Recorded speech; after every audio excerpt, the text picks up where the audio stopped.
Hello, my name is Teacher Sean, and I am here today to talk about working with beginning ESL students in your online classroom. This is a part of a series of videos I have been making regarding teaching ESL in the online classroom. If you would like to know more about the purpose of these videos, I have a video for that as well. Purpose of project. Go check it out.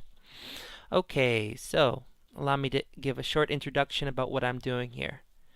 Now, our beginning ESL students are a group of clients that can be difficult for native speaking instructors to accommodate. Sometimes we take for granted the basics of language and forget the hard work it takes to start the process of learning English. Now, in this video, I will be pointing out these stumbling blocks that beginning ESL students face, and will give some helpful hints on ways we can instruct these clients. Repetition, repetition, repetition.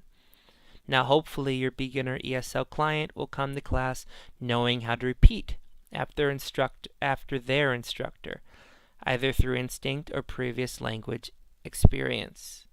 Now this repetition can be a powerful tool for learning phonics, vocabulary, and improving listening skills. You'll have some students whose English abilities are limited to speaking through repetition, and that's fine. This is the first step to learning a language. Now, repetition is especially important in correction. If a client mispronounces a word, have him or her say it correctly at least 3 times in order to cement the correct pronunciation in their memory. Now, as native speakers or as advanced English learners, we rarely notice how quickly we communicate. After years of listening to and speaking a language, our brains start to take shortcuts and speed up the communication process. Now, beginning English learners do not have this ability. This means that in order to function in the classroom, they need to 1. Correctly identify every word they see and hear. 2. Translate these words into their first language.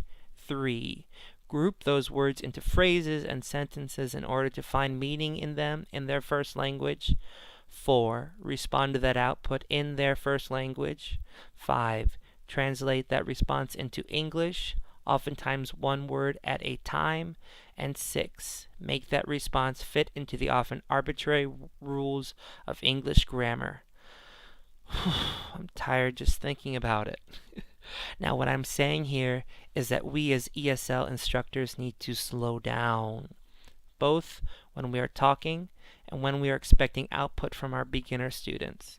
This might initially feel uncomfortable to us, but wait time truly is vital when we are teaching beginning students. We'd be amazed at what they can tell us if we just give them the time and opportunity to talk. Now, on a broader level, we need to adjust the class objectives we make for our beginning ESL students. Now, a good vocabulary goal for the beginner ESL student could be learning 5 new words a day, which might take a full 45-minute class. That's okay.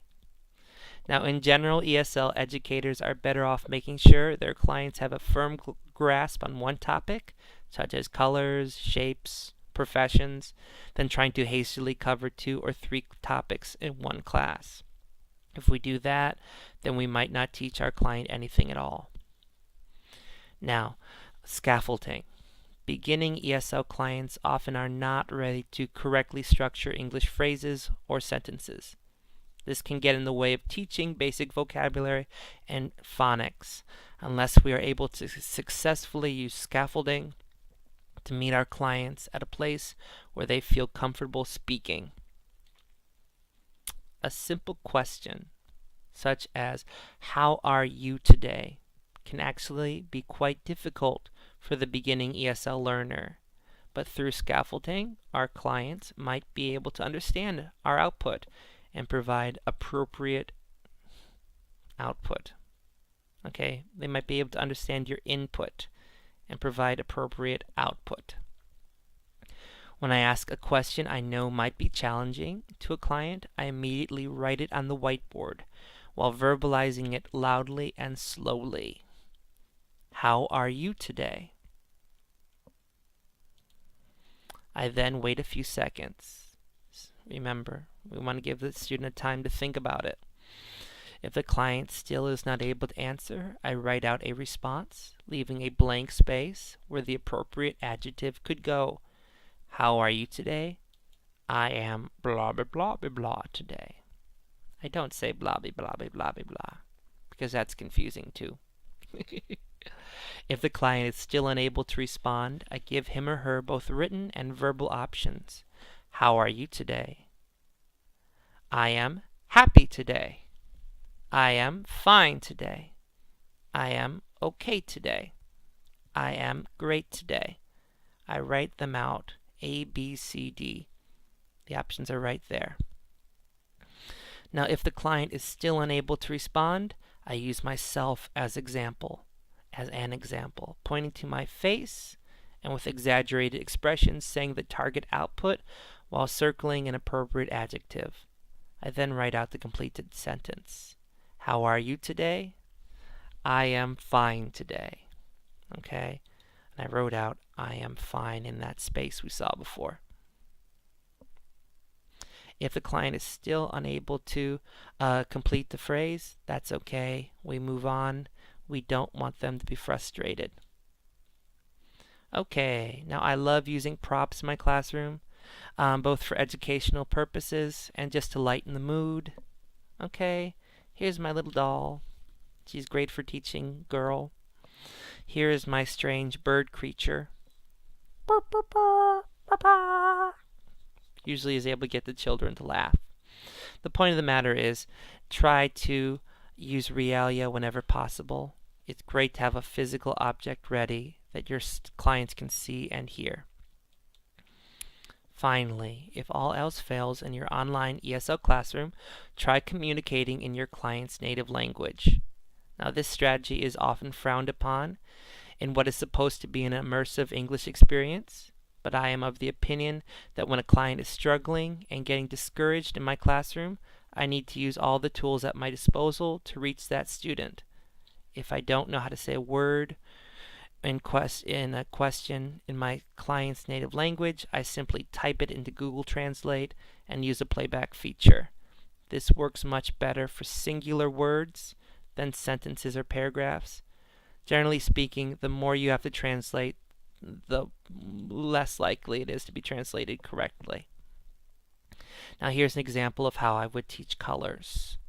Okay, first of all, I would say nice loudly and clearly, colors, colors. I would get the student to repeat colors after me. If the student does not know what a color is, eventually I would say 颜色, which is color in Chinese. Okay, this is a great word to translate if you do have to translate it, because it gets the student on the path of thinking, what is a color? And then they can get the idea of the rest of these colors.